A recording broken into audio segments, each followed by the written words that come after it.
once our hockey player is on the table, we've already seen them move. Now we're gonna have our hands on them to check their passive range of motion of the hips. There's a few different ways to do this. However, the way we typically do it in here is we're gonna flex their hip up. We're gonna check for external rotation, which is when their foot comes towards midline, and we're gonna move them away from midline to check internal rotation.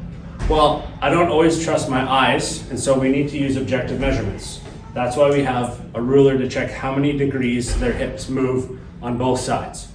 So we're gonna check external rotation, which for her seems a little bit limited. 33 degrees.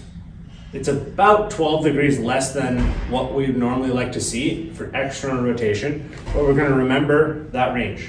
When we check internal, she seems to have a lot more internal rotation, which females in general tend to have a little bit more internal rotation based on how their pelvis is built.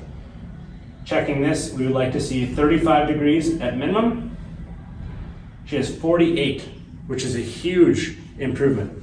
And so we're not gonna wanna play with a whole lot of internal rotation with that because we'd be wasting our time.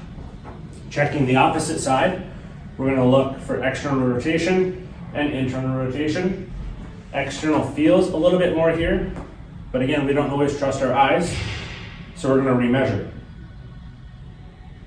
36 degrees on this side, so a little bit more than the other side, but both are limited. Checking internal, this one looks fairly similar. At 47 degrees, a degree off. With internal rotation, we always want to also check and ask them if there's any pinching at any points during that range of motion, and with also a little bit of overpressure to rule out any type of bony impingement that might be happening. Treatment for this will depend whether or not they are lacking external or internal rotation, or if potentially their adductors are a little bit tight as well, which can cause their hips to look a little bit higher up versus dropping down. Treatment's going to differ depending on what we present with as a patient, and should and will look different for everybody.